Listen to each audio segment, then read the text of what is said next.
하나님의 말씀은 시편 119편 25절로 32절 단락입니다. 8줄 이렇게 나오고 있죠.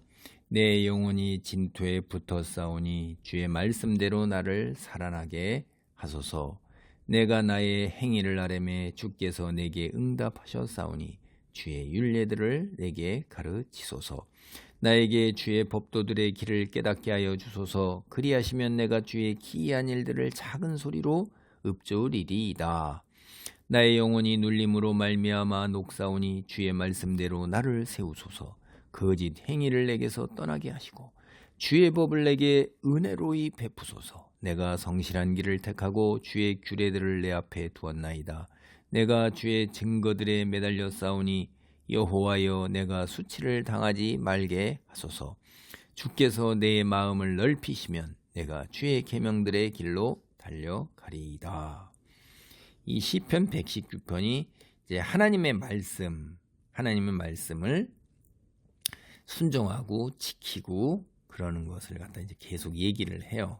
그래서 그 하나님의 말씀이라는 걸 8가지 단어를 써서 이렇게 반복해서 나온다 그랬잖아요. 여기에도 지금 나오는 게 말씀, 율례, 법도, 말씀, 법, 규례, 증거, 계명 이렇게 해서 반복해서 계속 나오고 있습니다. 기본적으로 우리 신앙은 하나님 말씀에 이제 붙어 있어야 되는 거죠. 그 하나님 말씀을 읽고 깨닫고 그거에 근거해서 이제 생각하고 판단하고 그다음에 실천, 행위에 옮기는 거죠. 그게 이제 처음에 내 영혼이 진토에 붙었다 하는 표현이 땅이 이제 내 몸에 붙어 있다는 얘기는 죽어서 땅 속에 묻힌 상황, 그런 상황이죠, 이게. 그러니까 죽음이 이제 임박한 거죠. 진토에 붙었다 하는 거예요. 그래서 살려주옵소서. 그래서 주의 말씀대로 나를 살아나게 하소서. 이렇게 하잖아요. 그래서 그 주님의 말씀이 생명을 살리는 능력이 있기 때문에 그렇게 하는 것입니다. 그 다음에 이제 하나님은 말씀을 통해서 우리에게 응답하셔요. 그래서 우리가 성경을 읽으면서도 때때로는 미신적으로 뭐 이렇게 척 펼쳐가지고선 아이고 오늘 말씀은 이거네. 찬송가도 척 펼쳐서 오늘 찬송은 이거네. 이제 이런 식까지도 해서 마음이 편해서 뭐 이렇게 하는 경우도 있는데 글쎄요 뭐 조금 다소 좀 그렇죠. 근데 이제 말씀을 통해서 요점은 우리에게 응답하신다는 거예요. 어떻게 살아왔는가를 하나님께 이제 말씀을 드렸더니 하나님이 그에게 응답하셨다는 거예요. 그러니까 우리의 진실한 마음 여기에 하나님께 보여드릴 때 하나님께서 우리에게 응답을 하시는 거죠. 말씀을 많이 알고 묵상하면 묵상과 말씀 속에서 우리의 기도에 응답하는 것은 확신, 기쁨, 평안 이런 것들이 찾아올 때 그런 게 이제 응답이라고 하는 것입니다. 세 번째, 하나님의 말씀은 주님이 행하시는 온갖 기적들에 대해서 우리를 깊이 묵상하게 해요. 여러분, 하나님이 행하신 가장 큰 기적 2가지가 뭐냐 하면은 첫 번째가 이제 창조예요. 창조. 말씀으로 하늘나라에 계신 하나님이 영이시란 말이에요. 그분이 이 온 천하 우주 물질계를 창조하셨어요. 하나님께서 태초에 천지를 창조하시니라 빛이 있으라 하시며 빛이 있었고 말씀으로 다 창조하시잖아요. 얼마나 대단한 분이세요. 그 창조가 기적이라는 거죠. 그 다음에 이제 우리 같은 사람을 창세 전부터 어둠의 세력 사탄이라고 이제 우리가 지칭을 하지요.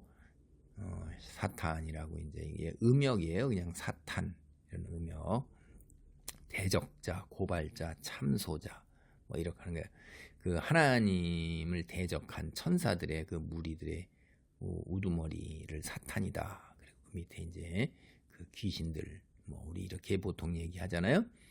그들이 하나님이 창조하신 사람을 타락시킬 걸 벌써 아시고 예수 그리스도를 통해서 구원 계획을 세워놓으셨고 여러분이 이 하나님께서 구원을 위해 일하시는 것, 인류 구원을 위해 일하시는 구원 사역이라고 이제 이렇게 합니다.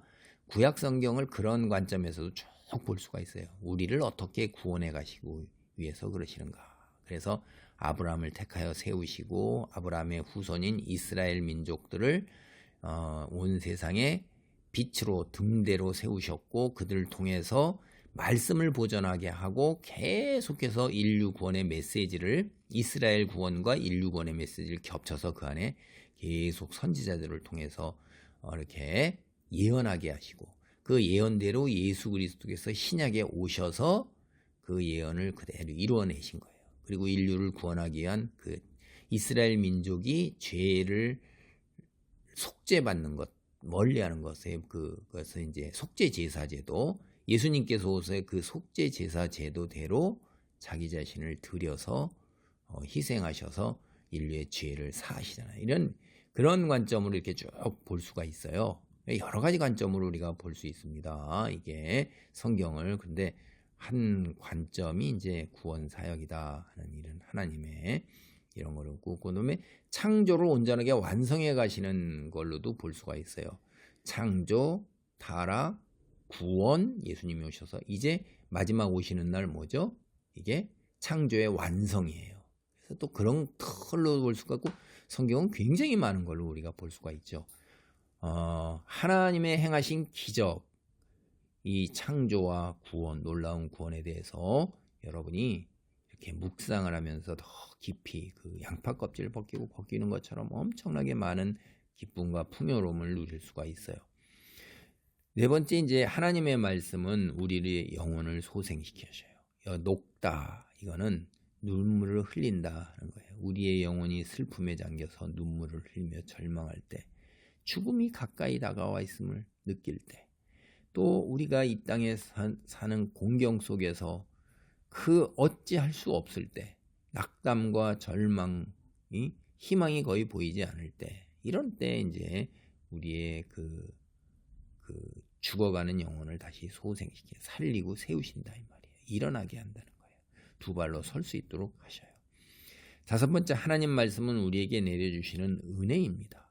하나님은 아무에게나 당신 말씀을 주시지 않으세요. 여러분, 거짓을 행하는 자들, 이런 자들에게는 속이는 말을 하고 가치도 없는 말, 무의미한 말, 이런 걸 하는 게 거짓이에요. 은혜 입은 사람에게 하나님 말씀을 주시지 그들에게는 돼지에게 진주를 줄 필요가 없는 것처럼 하나님 그런 게 없습니다. 은혜를 많이 경험한 사람일수록 이게 자기가 가치 있고 의미 있는 진실된 말을 온몸으로 다 담고 있는 거예요. 주님의 은혜로운 말씀이 그러하기 때문에 거짓된 행실을 멀리할 수밖에 없어요. 여섯 번째, 우리가 성실한 길을 가게 하다. 여기는 성실하다는 말은 꾸준하고 일관돼서 변함없기 때문에 믿을만 하다는 거예요. 이 성실이 하나님의 가장 기본적인 속성이시죠.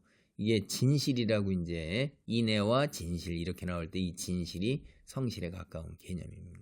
여기서 말하는 진실, 하나님께서 늘 상황에 따라 변하지 아니하시고 일관된 것, 어떻게 하나님의 그 백성에서 언약 관계에 기보하는 그 인애, 헤세드를 베푸시는 게 여기 성실하다 이 말이에요. 진실하다 이거예요. 일관되다는 거죠. 우리 신앙과 삶에서 성실한 것, 꾸준하고 변함없는 일관된 이 믿음, 굉장히 우리 하나님을 닮아가는 거예요. 그 다음에 일곱 번째, 우리가 수치를 당하지 않게 해줘요. 하나님의 증거들에 매달리면 이게 뭐냐면 강하게 붙들었다는 뜻이에요. 그 말씀을 붙잡고 사는 사람은 진실하게 살기 마련이기 때문에 수치를 당한 일이 없습니다. 여덟 번째, 말씀은 우리의 마음을 넓힙니다. 우리에게 깨달음을 주고 우리의 이해력을 높여요. 결과적으로 우리의 마음이 포용력이 엄청나게 넓어지고 그리고 배려하고 이해하고 사랑하고 품을 수가 있게 되는 거죠. 그래서 말씀을 통해 넓은 곳에 있다. 구원을 경험했다. 이제 이런 얘기도 우리가 해석이 됩니다. 할렐루야. 하나님 감사합니다. 하나님의 말씀은 온갖 아버지 하나님이여 우리의 영혼, 공경 속에 처한 우리의 영혼을 소생시켜주고 또 우리가 변함없는 일관된 믿음을 갖게 하며 이 땅에서 수치를 당하지 아니하고 우리의 하나님 구원으로 인도하는 것을 봅니다. 주여, 우리가 이런 놀라운 믿음의 자리에 있도록 축복하시고 도우시고 역사하옵소서. 예수님의 이름으로 기도하옵나이다. 아멘.